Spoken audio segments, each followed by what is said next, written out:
de novo, acho que eu apertei alguma Agora coisa. foi. Agora foi, agora foi. Obrigada. Desculpem. Então, gravando, segunda parte da aula do dia 20 de outubro de 2020, debate da aula da professora Tânia Stolze Lima. Eu faço um comentário geral, ou você quer comentar o comentário do Rê, Tânia? Não, eu não quero comentar o do Rê, não. E eu já falei muito, assim, eu só agradeço. Tá, então eu vou emendar o meu comentário com uma pergunta, e aí eu passo para as outras perguntas. Quem quiser, eu não sei se... Eu sou a favor de abrir o microfone para fazer a pergunta, mas quem não se sentir à vontade e quiser escrever também, pode formular pergunta pelo chat, tá, gente? Tânia, eu queria, enfim, já agradecer de novo pela sua fala, como eu falei, é sempre muito inspirador e tem esse efeito, como eu falei, né, de tirar a gente do lugar, meio um abalo sísmico, assim, conceitual. E aí eu queria comentar uns pontos que eu acho que na sua fala e no texto, tem enfim, acho que isso se amarra de um jeito muito potente, né, que é essa questão da resistência feminina. Quando, num determinado momento, você cita, né, que até coloca uma frase de autoria da Eliane Brum, num formato meio como um aforismo, né, que diz que a Amazônia é um lugar feminino, né, é feminino. E do protagonismo das mulheres, enfim, não sei se protagonismo é a boa palavra, mas que tem uma força, né, de uma série de mulheres, você citou a própria Antônia Mello, né, mas enfim, várias outras, Belgio Luna, várias cientistas, muitas antropólogas, salvo engano, a maioria das que eu identifiquei mulheres. Então, e a própria, uma outra passagem também, quando fala dessa visita dos Juruna aos seus parentes do Mato Grosso, falando sobre o papel das mulheres de segurarem a cultura junto com as suas mandiocas. Então, essa composição feminina, junto com plantas, mulheres distintas, né, enfim, antropólogas, jornalistas, indígenas, enfim, isso me saltou aos olhos, porque me faz pensar nessa potência da reflexão do ecofeminismo, né? Nessa tentativa, como a dona Haraway também, que você lembrou no início da sua fala, de pensar, de buscar uma outra imaginação política, né, mesmo, assim, no final você até diz, bom, a gente sabe tem, né, todos esses gráficos, tem todos esses hidrogramas, e, no entanto, não é uma discussão, quer dizer, não é esmiuçar o conhecimento que vai resolver, quer dizer, não é um conhecimento, embora, evidentemente, seja importante, mas não é disso somente que se trata. Então, me parece que tem uma potência, se você puder falar disso, dessa resistência feminina, até você falou, de novo, né, lembrando do começo da sua fala, da Stan Getz, uma passagem no Tempo das Catástrofes, que também é interessante, que diz que não são os homens que fazem a história, quer dizer, não são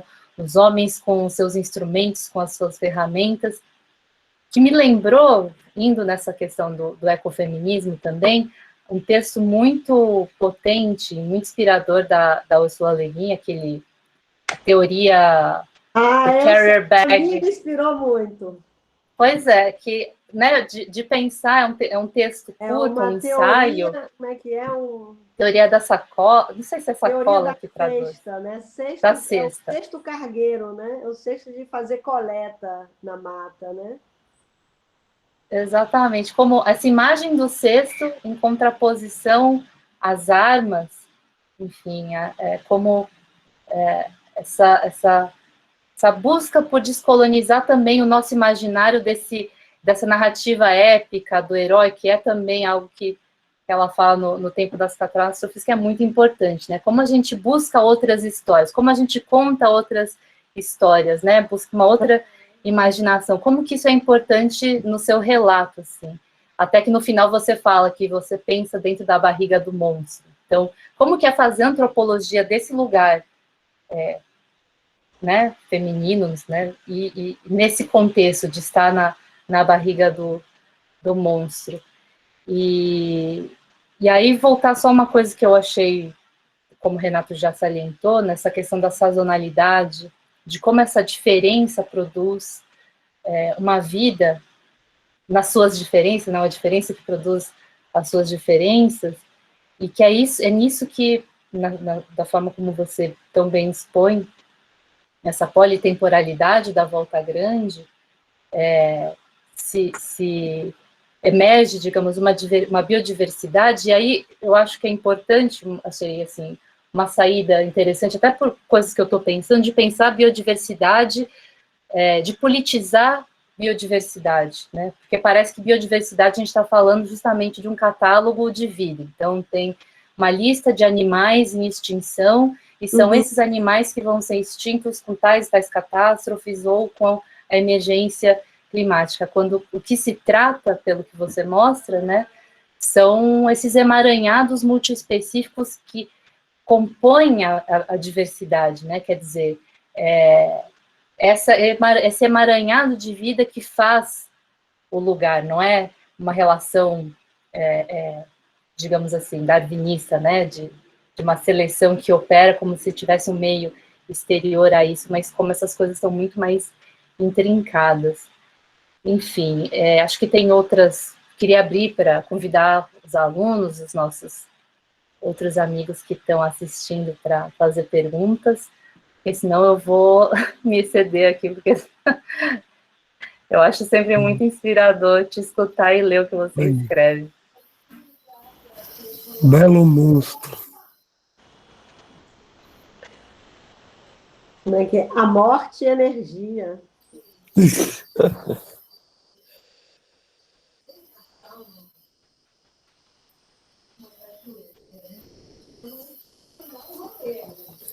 Mais perguntas? Mais perguntas, gente? Não sei se a Tânia quer já...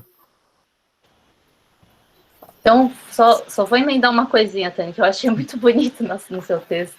Quando você... Eu não lembro quem que falou isso exatamente, mas é uma fala de... Acho que é um juruna que diz que o rio não reconhece mais a gente. Eu acho isso de uma força também para entender, assim, né, o poder de inteligibilidade de colocar isso nesses termos, né, dessa quebra, né, do que faz a vida lá, do rio como a cultura, como o essencial, para o modo de vida, para o ser, enfim, né, e esse não reconhecimento. Desculpa, eu não lembro exatamente quem que fala isso. Quem fala é Bel. Bel Juruna que fala isso. A gente não reconhece mais o rio e o rio não reconhece mais a gente.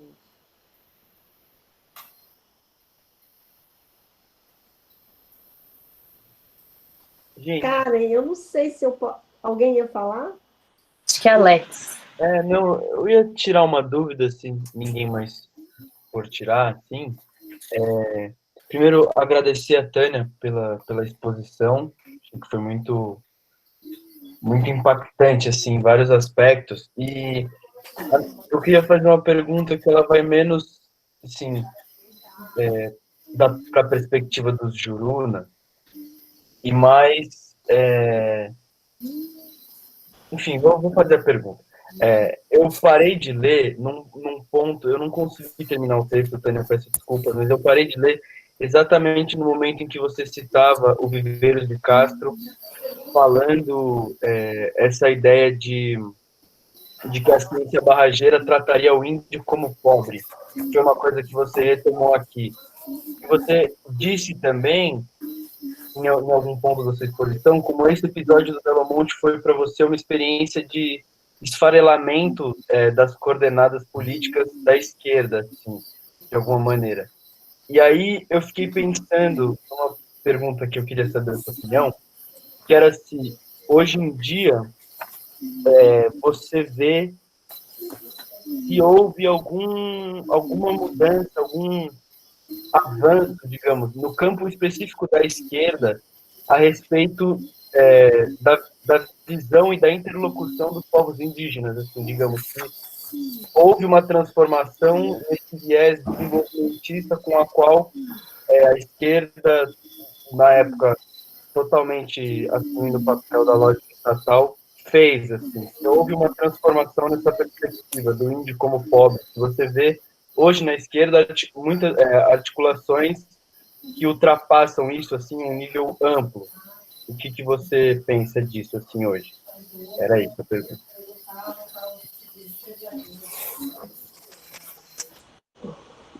Perguntas difíceis, né?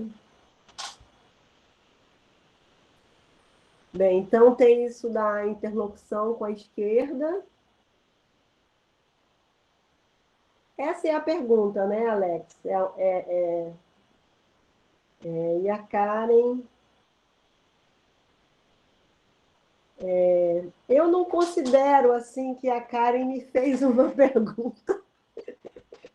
Eu não sei se foi a maneira como ela elaborou a fala dela, mas assim,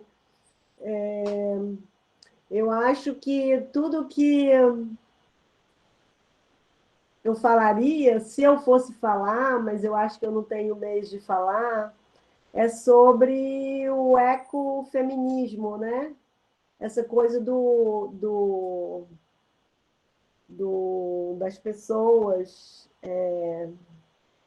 insistirem nesse caráter feminino da resistência e no caráter feminino do Rio, né? Então, tem uma percepção que a destruição do Rio Xingu é um ato genderizado. Isso é coisa dos homens, a gente não tem nada a ver com isso. Aí você tem assim, algumas mulheres que são da resistência, que têm proeminência, como a Eliane Brum, como a doutora Thaís Sante, como a dona Antônia Mello, com a organização lá, com o Movimento Xingu Vivo para Sempre. Mas, assim, eu acho que o fenômeno antropológico mais interessante é isso do caráter genderizado da destruição, da predação, desse capitalismo extrativo, né?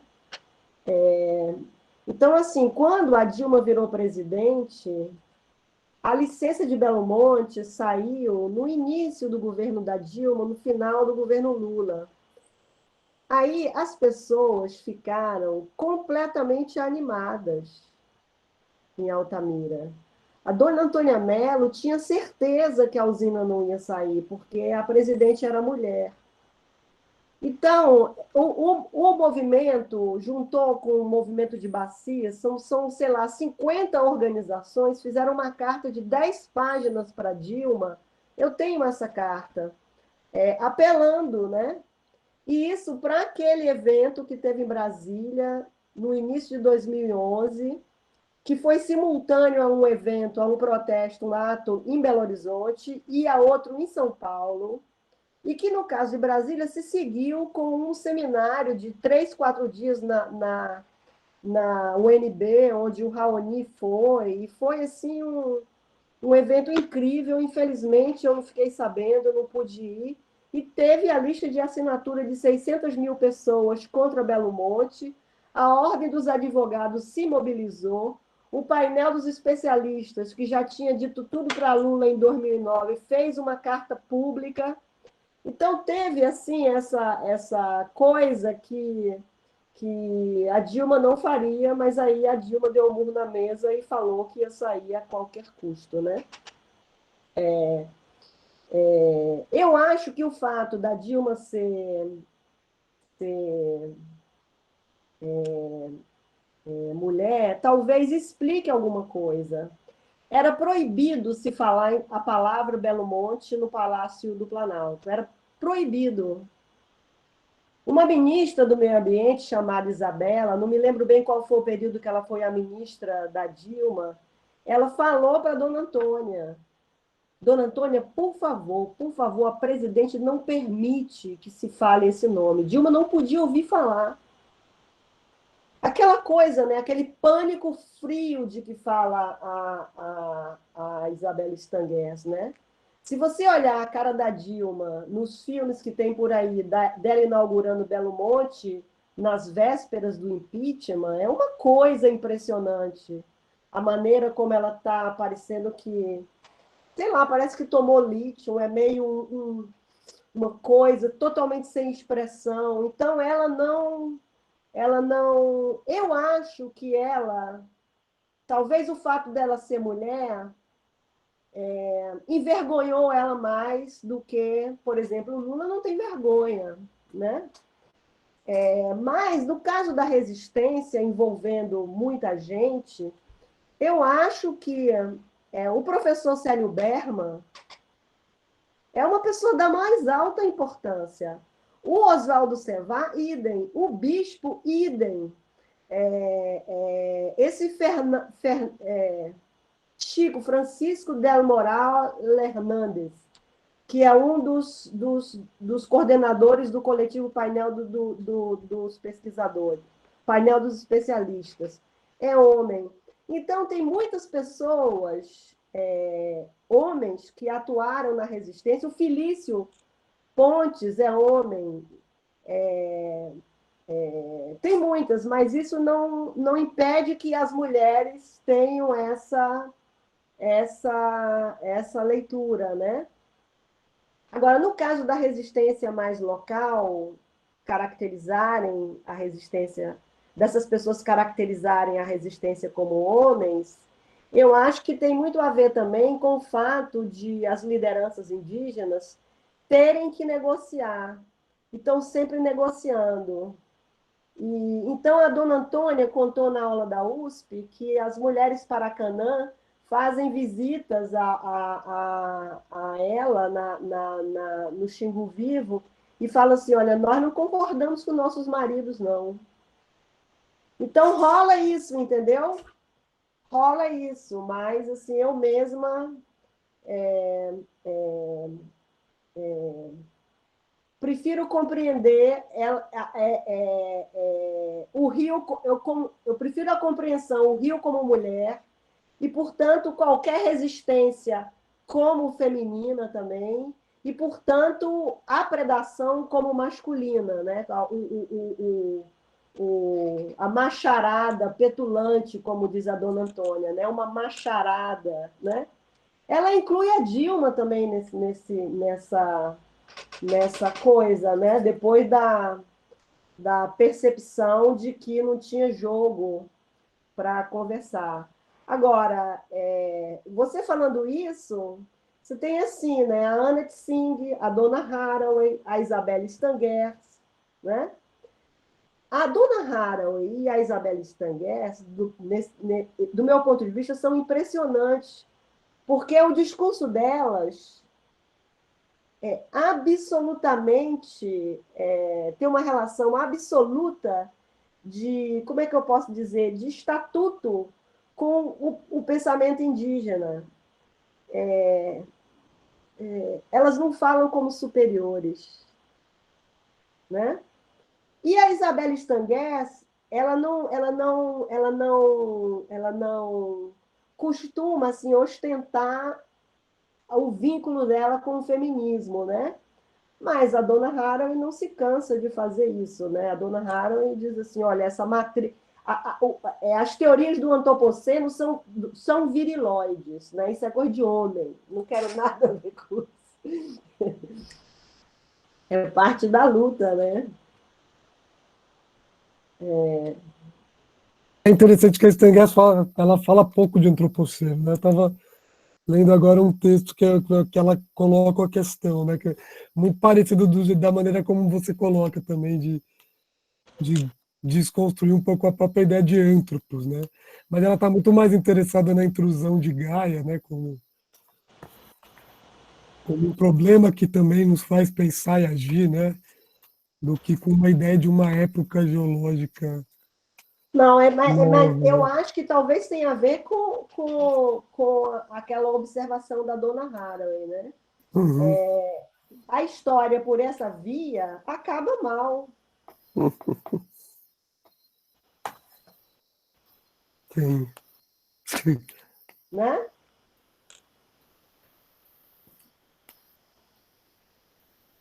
Acho que tem a ver um pouco com isso.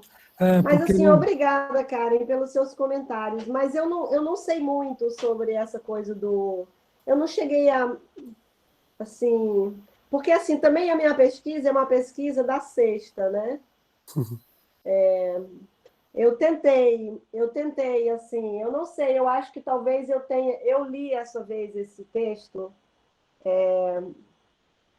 há muito tempo que eu não... A última vez que eu trabalhei sobre Belo Monte foi em janeiro, então tem muitos meses, mas eu achei que eu consegui uma coisa interessante, que, assim, essa coisa da cosmopolítica, né, que é, para mim, do meu ponto de vista, que sou interessada na, na operacionalidade do método etnográfico a partir da ideia da proposição política, da proposição cosmopolítica, ou a partir da ideia de que você pode criar um vínculo entre a proposição e o método etnográfico, em suma, tem um agenciamento cosmopolítico para fazer etnografia, aí tudo supõe que você seja capaz de... Tudo depende de como você vai se apresentar aos outros, né? No sentido do conhecimento que você está querendo produzir, né? Então, qual a relação que o conhecimento que você vai produzir terá com aquilo de que você fala, né? Será que você pode pensar uma coisa que tem uma conexão com o material etnográfico mais direto, né? Mais imediato, não a partir de um modelo analítico, mas o discurso indígena mais imediato, uma conexão com o teu discurso, que o teu discurso não incorpore o dele, mas que o teu seja feito para falar com mais Tandrés, com ele, graças a ele, junto com ele, né? Isso é uma coisa muito difícil, né? E, assim, no meu entendimento, uma avaliação do que a gente quer com o método etnográfico passa por essa maneira de como que a gente vai articular a nossa fala, o nosso pensamento. É como que o nosso pensamento... Porque o pensamento antropológico é sempre um momento de uma inteligência coletiva que não é a da pessoa, né?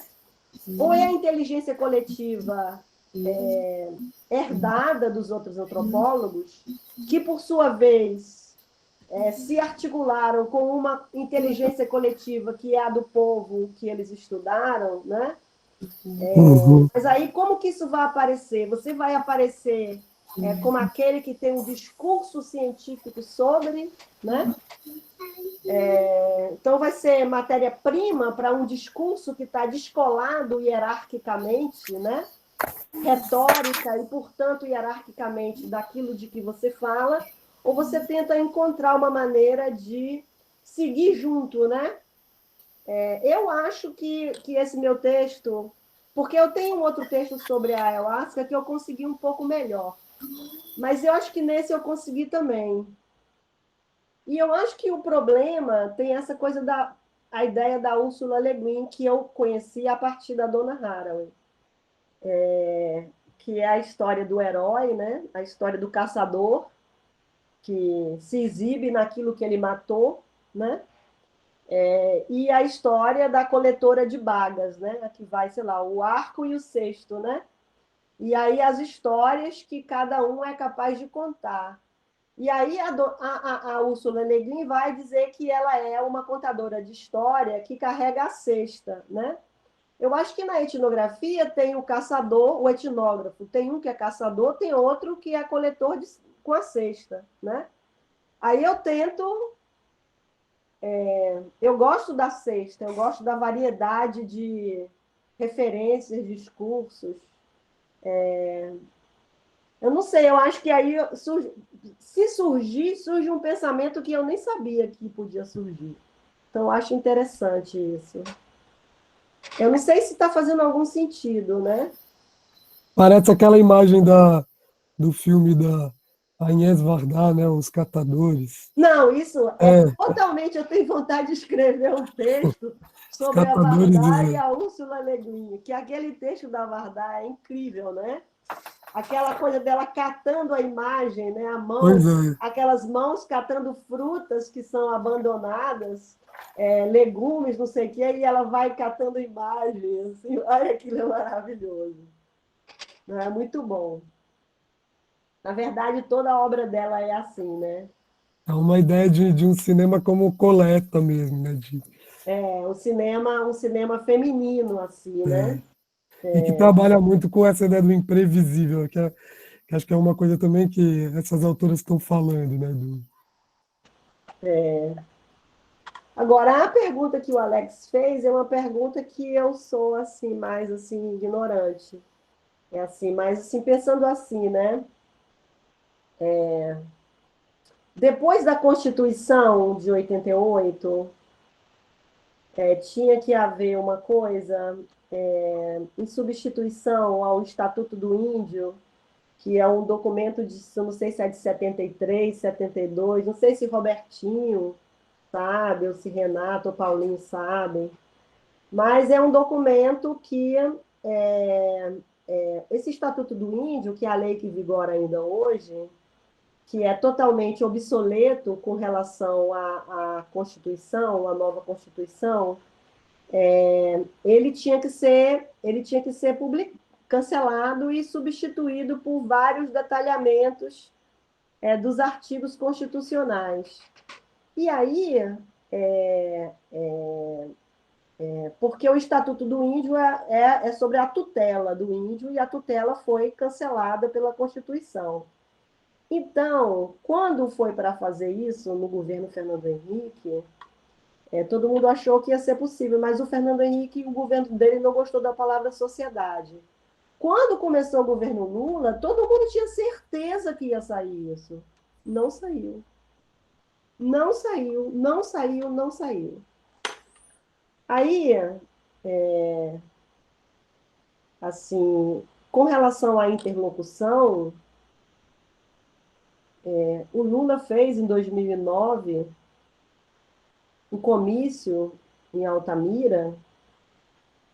Tem relatos, tem transcrição desse comício, e mesmo ele contou várias vezes posteriormente, em que o Lula ridiculariza a resistência a Belo Monte. Ele diz uma coisa que é o tipo assim: quando eu era jovem, eu fiz muito piquete contra a construção de Itaipu, porque a gente dizia que ia alterar o eixo da terra. E aí você... Não, pura ignorância minha. E ele, não, eu pretendo fazer muita indústria siderúrgica, vai ter emprego para vocês. Era um tempo que ele ainda não escondia que a usina de Belo Monte ia gerar energia para alimentar as indústrias siderúrgicas, né? E o processamento do alumínio, que consome uma quantidade enorme de energia. Então, a energia de Belo Monte ela é exportada a preço de banana por meio da exportação de eletrointensivos, de metais intensivos, né? Então, que eu saiba, o governo do PT não se, como posso dizer, não se pode dizer que o governo do PT foi interessante com relação à interlocução com os movimentos indígenas. Na verdade, o que acontecia? Muitos movimentos sociais tinham cargos no governo e essas lideranças ocupando esses cargos criou um contexto, né? Mudou a ecologia, mudou a etologia das pessoas que ocupavam os cargos. Então, os movimentos sociais foram destruídos. E a região da Volta Grande, a região de Altamira, isso com relação a toda a zona rural, é uma região que foi assim, teve um trabalho muito importante das comunidades eclesiais de base. A dona Antônia mesmo foi formada numa coisa desse tipo. E eles eram um movimento social petista super importante. A dona Antônia foi candidata a vereadora pelo partido. Então foi um choque absoluto, entendeu? Aí, quando teve o leilão de Belo Monte, que foi um leilão muito esquisito, montado em 24 horas pelo Delfim Neto, que recebeu 15 milhões por esse dia de trabalho, foi armado o leilão, e depois do leilão, em que foi ter a outorga lá para a coisa, o Lula fez um discurso. Ele fez um discurso, isso está no blog do Planalto, ele falando de como que ele tinha anos lutado contra Belo Monte e agora ele ia fazer. Que a usina de Itaipu tem um livro dos folclores da resistência, dos absurdos que as pessoas diziam que ia mudar o eixo do planeta, de novo ridicularizando. Então, assim, eu não sei, entendeu? Eu não sei, eu não posso dizer. Eu não posso dizer, porque eu só conheço esse contexto de Belo Monte. Agora, não sei se com outros povos indígenas, com outras regiões, se houve. Mas o ridicularizar é justamente essa atitude de epistemológica hierárquica, né, que essas autoras estão criticando, né, porque ela não coloca um meio, né, colocam duas alternativas que são impossíveis. E que está colocando como se viesse as Não, nem vidas. coloca alternativa, porque Não assim, tem.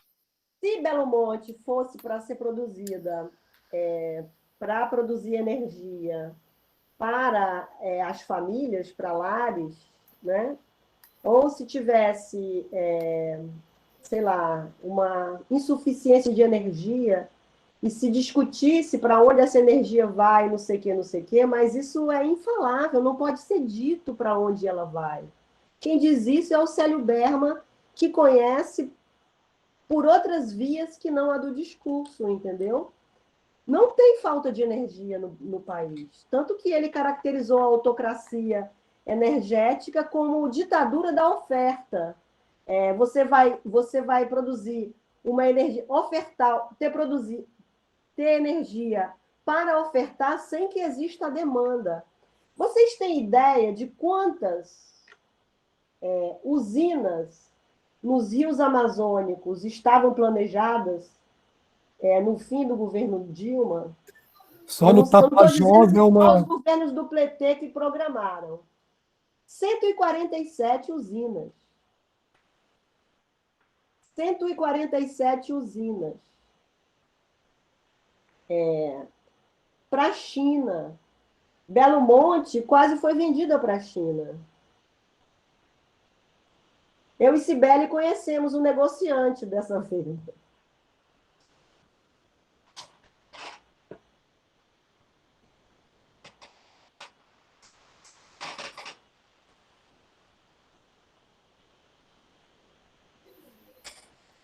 Mais questões, pessoal?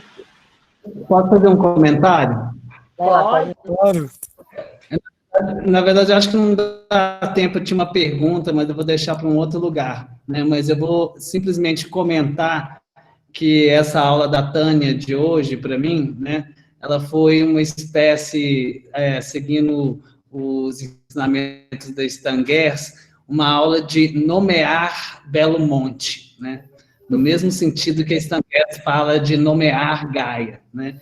E aí eu vou citar uma parte aqui da Stan Getz que ela vai dizer o seguinte: nomear não é dizer a verdade, e sim atribuir àquilo que se nomeia o poder de nos fazer sentir e pensar o que o nome suscita, né? Então, eu acho que o que esse nome Belo Monte suscita ficou muito claro aqui hoje, né? Assim, e é impressionante, né? Assim, no sentido terrível, né? Do que esse nome suscita, né? E curiosamente para mim, Gaia não suscita o mesmo tipo de, né? A sensação por Gaia, ela é muito diferente, né? O que Gaia suscita, né? É muito diferente do que Belo Monte suscita, né? E eu acho que essa aula da Tânia de hoje, ela foi, assim, muito certeira nisso. Estamos arrepiados, né, com o que essa palavra Belo Monte suscita. Então, é só mais esse comentário e dizer que foi maravilhoso ouvi-lo. Obrigada, Paulinho.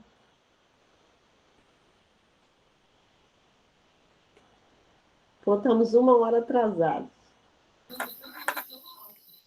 Eu posso passar o vídeo que a Cibele me mandou também. Mas Maravilha. pergunto se alguém não tem uma... O ronco do monstro.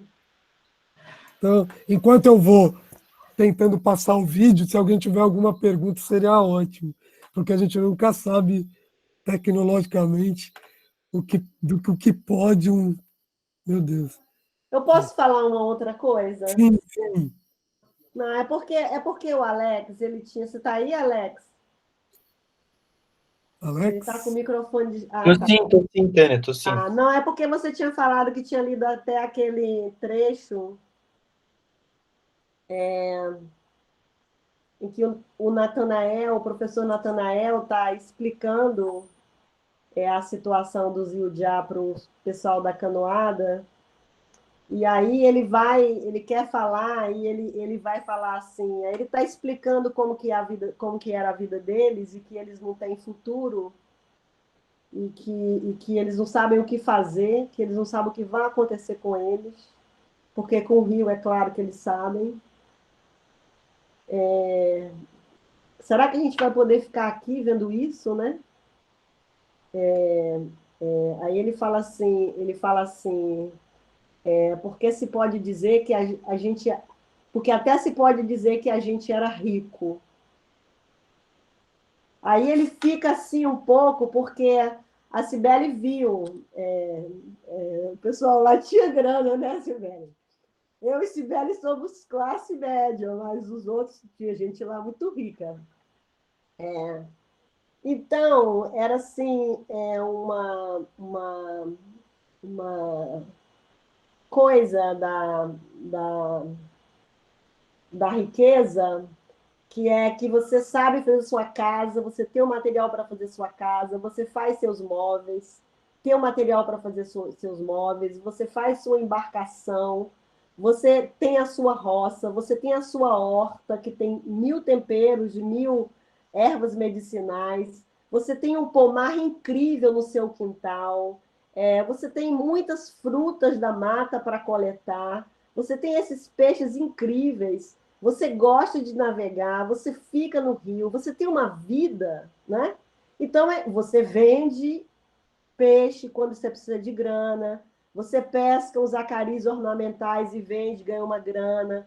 Aí você compra sal, você compra gás, você compra óleo, você compra açúcar, café, compra tênis para o seu filho, roupa para sua mulher, ou a mulher compra, sei lá, as coisas que ela precisa, toalha, uma rede. Então, você tem um povo que vive assim, né? E cuja produtividade só é percebida quando ela quando ela provém de renda, né? Quando ela consome mercadorias, quando ela vende, tem uma grana, então só isso é que, né? E aí, no caso das economias indígenas, uma coisa que eu acho é que a Bolsa Família destruiu numerosas economias indígenas. Numerosas. Eu cansei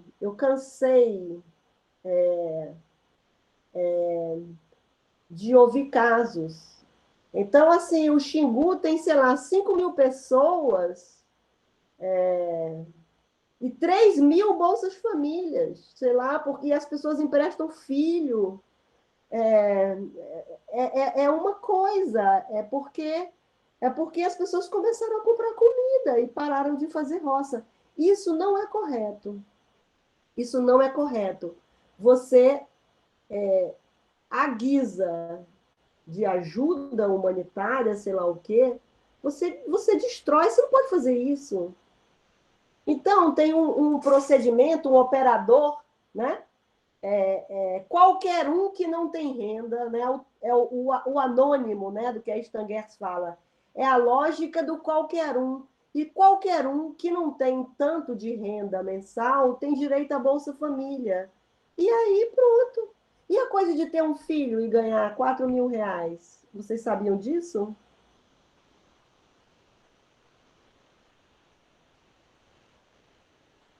É muita grana. Então, são projetos... E projeto de dar remédio psiquiátrico tarja preta para povos indígenas. Vocês sabiam disso? Tem povos que isso é um problema. Aí, sabe por quê? Porque se você toma um remédio, você tem um salário mínimo. Você é especial. E não sei se é Caritiana o nome do... Eu esqueci o nome daquela menina, defendeu na USP. Como é o nome dela? Iris. Iris. Como é o nome do povo? Caritiana. Caritiana. Então, é uma condição de pessoa interessante, é você ser especial. Em alguns casos, como os remédios não fazem bem, a pessoa fica especial mesmo. Não faz bem você tomar esses remédios regularmente. Mas, assim, entendeu? É uma coisa muito impressionante. Parece um laboratório de teste de remédio. Não é possível. Não é possível que uma mulher leve um filho num negócio desse, psiquiátrico, para poder pegar um remédio tarja preta e ganhar um salário mínimo. Então, são políticas, assim, que elas são o modo delas se articularem a essa universalização da condição de pobre, né? É horrível. Então, eu acho que o Eduardo tem muita razão, que a coisa as políticas que estavam incidindo sobre os povos indígenas era de sua transformação em pobres, né? Independente daquela... Né? Que é o jeito de você abrir para o mercado, né? Você produzir, sair do regime da abundância e para o regime da escassez, que é o que está baseada nossa economia, né?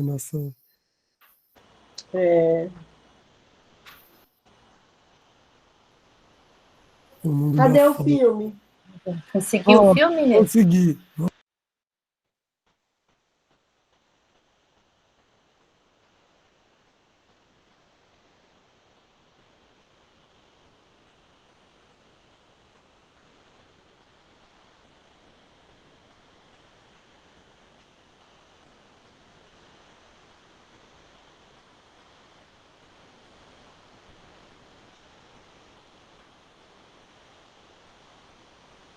Vocês estão vendo, gente?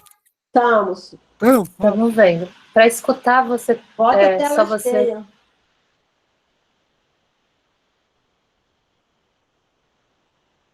tem que deixar o microfone ligado para a gente escutar? Ou Ah, você é? deixa...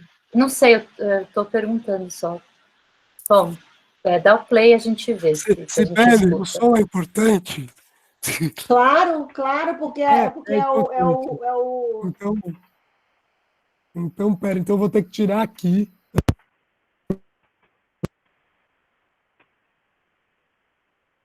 Dá para passar sem som, Rê.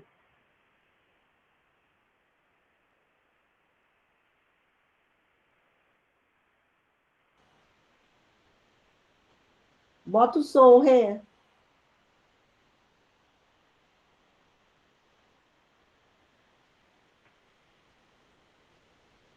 Liga o seu microfone.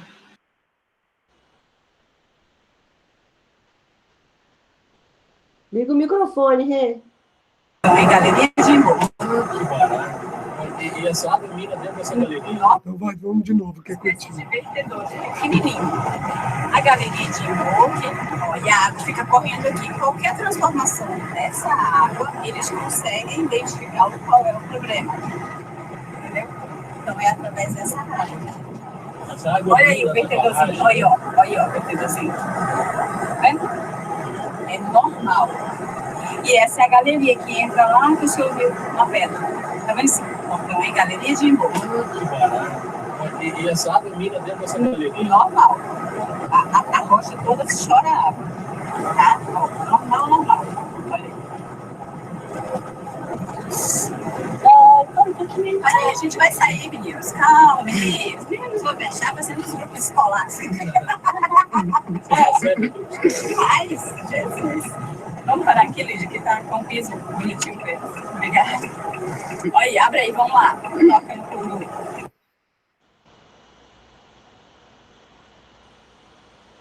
Bom.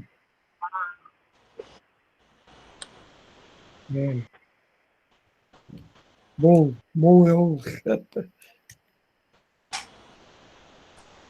belo monstro. Alguém quer fazer algum comentário sobre esse monstro?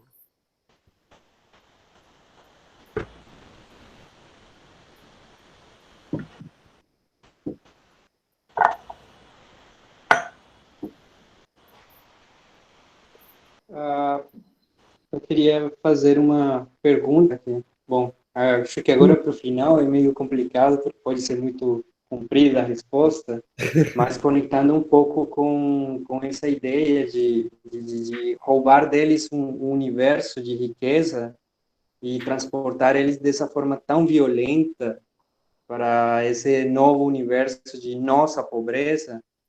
Eu queria saber da Tânia e, bom, de quem puder também saber, qual que seria o balanço atual desse belo monstro. Eu tive a oportunidade de ir para Altamira em 2013 e naquela época eu já estava percebendo, já dava para ver a marginalização das populações indígenas, a chegada de uma quantidade absurda de mão de obra de outros estados, o aumento de prostituição, de roubo, enfim, toda uma nova atmosfera social em Altamira e também da marginalização das populações indígenas para essa nova realidade de serem pobres no seu antigo paraíso de riqueza. Então, eu queria saber, depois dessa inauguração, que foi no ano passado, como é que estão agora? Como é que está agora a questão ambiental e a questão das populações lá no Belo Monstro? Olha, eu não sei se mudou muito de novembro para cá, porque bem antes, Altamira tinha se tornado a cidade mais violenta do Brasil. Esse ano teve uma onda muito triste de suicídios de jovens adolescentes. A Eliane Brum fez uma coluna muito grande, muito incrível sobre as pessoas se matando. De sábado para domingo, um jovem do Furo Seco foi assassinado. O ano passado teve 2 assassinatos lá na TI Paxamba. Eu não sei se a Cibele conhece, mas é o neto da Carmen. Um jovem de 18 anos, filho de Tião, Sebastião. Mataram ele. Então, assim, é uma tragédia, né? Mas, assim, o Osimar, esse o rio é onde nós respiramos o nosso corpo, ele fez uma fala muito interessante. Eu cito um trecho da fala dele, falando que o rio está funcionando como um esgoto e não bem como maré, porque era a primeira interpretação que os Yudiá desenvolveram, né? Mas aí chegaram à conclusão que a maré tem periodicidade e o esgoto não. Então, o esgoto entope, a água sobe. Mas ele falou a respeito da questão da poluição, porque as pessoas consomem tantos enlatados, tantas comidas compradas, e não tem escoamento de lixo, não há como tirar o lixo. E esse lixo que a aldeia indígena nunca produziu, né? Porque as coisas são totalmente consumidas pelos seres vivos que vivem por lá, né? Pelos outros seres vivos. E aí ele falou uma coisa muito interessante. Ele falou assim, não é só a poluição ambiental, porque com as mercadorias também vem a poluição mental, né? Então, a coisa de alcoolismo, de drogas, craques, vícios, é um problema assim, difícil de tratar, porque, na verdade, tem uma coisa assim que acho que as pessoas preferem, porque elas ficam tão humilhadas com isso, que elas preferem que você não trate disso, né? Mas em ambientes mais assim, então, eu achei muito interessante essa coisa da poluição mental, né? No caso do Rio de Ado Alto, eles fazem a conexão entre a destruição do rio, da floresta, as guerras, o enlouquecimento, né? Tem uma sequência, né? Se você destrói os lugares e os donos dos lugares, os donos mais do que humanos vão embora e aquilo morre, você enlouquece e você faz guerra. Então, todas essas guerras que existem nos outros países, todas essas, sei lá, tudo isso é considerado como tendo uma vinculação direta com a destruição da natureza, e o governo, eu tive lá, isso aí eu fiquei sabendo em 2016, que tinha havido o impeachment, aquele tipo de eleição, e o estado político do país, né? Então, isso aí era o caso da loucura, né? Eu acho essa coisa da desastre, da catástrofe subjetiva, né? E a subjetividade para Guattari, evidentemente, é um fenômeno intrínseco à política, né?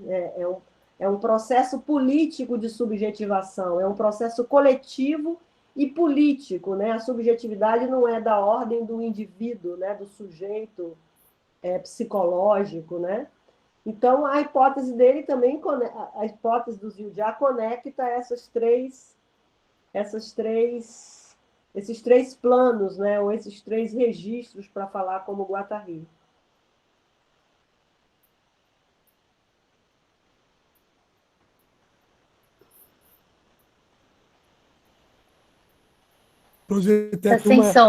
Projetei aqui uma imagem que a Cibele me mandou agora, todo mundo vendo.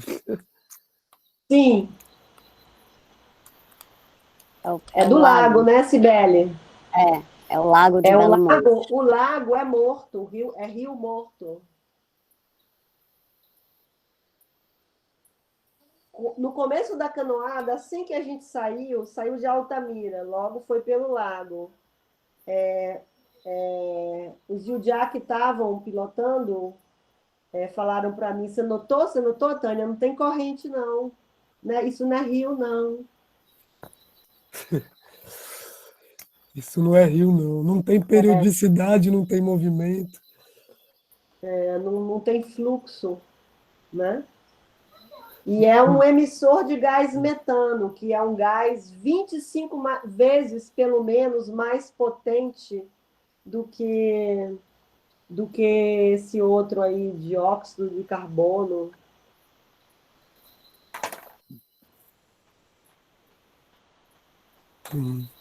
Mas é interessante isso que você estava falando também, Tânia, sobre essa interpenetração, né, entre o ambiental, o psicológico, o social, né, que é o que você recupera no texto do Guattari, das 3 ecologias.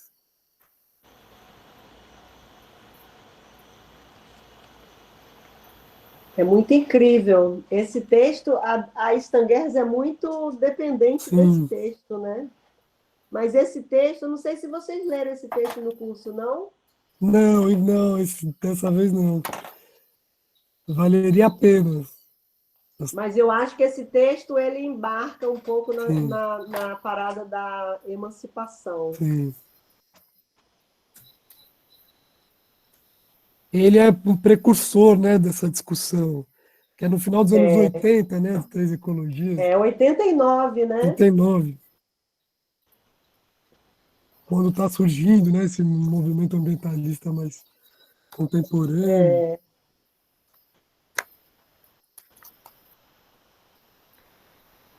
E a própria ideia de ecologia, né, que acho que talvez seja a grande chave da Stangers, né, tanto não é simplesmente o ambiente, né, mas é pensar sempre a partir de um lugar, né, que é a questão que você colocou agora, né, como o que acontece quando você muda radicalmente um lugar, como que o lugar e o comportamento são coisas que são, não é que o lugar determina o comportamento, né, mas como essas coisas estão imbricadas, né?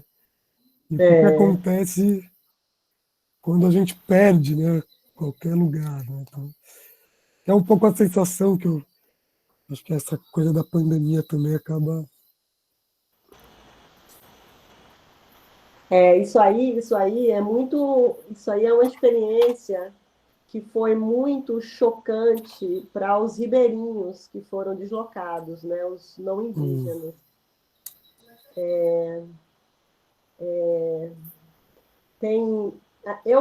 A Cibele, a gente conhece uma mulher que é uma espécie assim de cosmógrafa do Xingu, Dona Raimunda.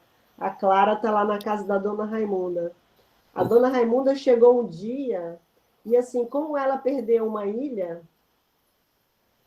ela perdeu tudo. Ela chegou em casa e Belo Monte tinha tocado fogo nas coisas dela. Ela tinha dupla moradia e as pessoas eram obrigadas mas porque tem esse regime sazonal da moradia também, né? Com o rio que enche muito, a ilha alaga, você não pode ficar na sua ilha. Então tem uma agricultura de verão, que não sei o que. Então a dona Raimunda e o marido dela, eles perderam a ilha. E ele transportou a canoa dele para uma casa lá, num treco lá que ele foi morar. E aí, um dia, a dona Raimunda chegou em casa, o marido estava sentado na canoa, remando no seco. Ele ficou louco. Ele tinha... Isso tem a matéria da Eliane Brum, é uma das melhores. Para mim, não está muito explícito assim, mas é como que a experiência dos deslocados é uma experiência de expropriação ontológica. Você é expropriado de si mesmo, porque você não pode existir sem lugar. O que é você não ter lugar? Então você não tem corpo, você não tem. Você não tem, né? Imagina um mundo que não é baseado no método, no individualismo metodológico, né? Que não é essa coisa do cosmopolita que está em casa, em qualquer lugar, que um cara totalmente, né? Então, foi a experiência dessas pessoas, né? É uma expropriação de si. E aí o seu João ficou louco, e ele tinha a ideia de que se ele se matasse, o sacrifício dele poderia redimir o sofrimento dos demais, e tudo aquilo poderia acabar. Então ele ficou paralítico um tempo. Foi uma coisa muito triste a experiência dele. Tem uma senhora lá na TI Paxamba, que a Cibele conhece muito. Eu conversei muito pouco com ela, a Dona Graça. A Dona Graça, as pessoas têm medo que ela enlouqueça. Porque a Dona Graça não suporta ver o sofrimento dos peixes, dos bichos que nos alimentam, ela fala. Como a gente pode ver os animais que nos alimentam, por quem a gente tem amor, sofrer desse jeito, né? Então, ela faz criação, ela cria, vai juntando tracajá, salva tracajá, cria. Então, ela tem uma coleção e ela não suporta. Mas é claro que ela não vai poder ficar alimentando esses bichos muito tempo, né? Então, ela faz... É tipo esse negócio, né? Você mata o macaco, leva o macaquinho para casa para virar animalzinho doméstico. Então, ela vai juntando para os bichos não sofrerem.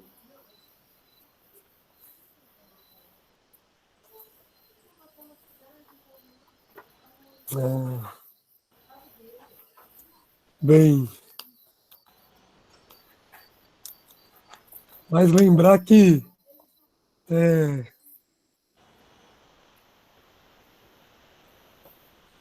acho que a gente fechando com essas imagens, né, de devastação, eu sempre falo que a gente nunca pode esquecer do final mesmo do livro da Isabelle Stanger, né, quando ela convoca a coisa das possibilidades de resistência, né? Então acho que como que poder fazer alguma coisa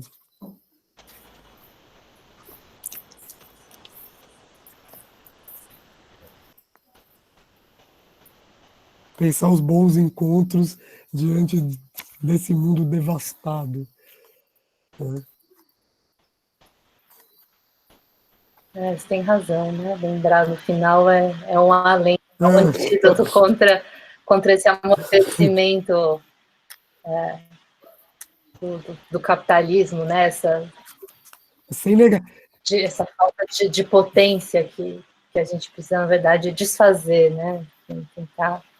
E aí pensar junto, trazer junto, é super importante, né? Embora tudo isso causa, assim, eu fico arrepiada, né? Assim, difícil até de dizer alguma coisa. Sim.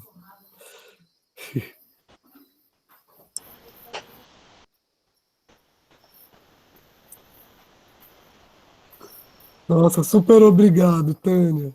Tânia, eu que agradeço obrigada. Muito, gente. Grande abraço. Foi muito incrível ter você aqui. Obrigado, Cibele, por ter trazido coisas fundamentais aqui. Cibele, Paulinho. Paulinho, Robertinho. Paulinho, Roberto. Amigos. E os jovens que eu não conhecia. Obrigada demais, Tânia. Obrigada, Tânia. Beijos para vocês. Gente, beijo demais. Ó, só para lembrar que semana que vem a gente retoma. Quem não leu o livro todo ainda, né, do Tempo das Catástrofes, é legal a gente, né, terminar lendo o livro, mas em mente também, tendo em mente também a aula de hoje, o que a gente aprendeu sobre Belo Monte, para tentar retomar isso na semana que vem. Certo? Vocês discutiram quais capítulos? Ou vocês já leram inteiro ou tem um pedaço para ler ainda? A gente leu assim que a gente comentou mais até o 6, não foi? Isso. A gente pediu para ler o comecinho e o final, a gente foi até o 6, mais ou menos, mas a gente vai retomar. Semana que vem a gente retoma.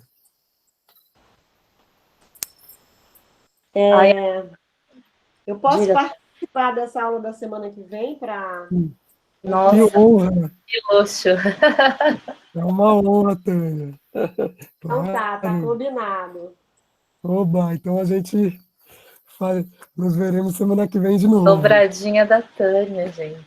Não, mas eu não vou falar, não. Assim, eu não vou Não, falar, mas não. Eu só vou... a gente vai ler junto. Não se preocupe. E só falar para o pessoal que se manteve bravo até as 11, e obrigado também, e dizer que a gente vai conversar semana que vem, no comecinho da aula, sobre o questionário que a gente passou para vocês, sobre questões de horário e da dinâmica da aula. A gente pega o comecinho da aula para falar sobre isso.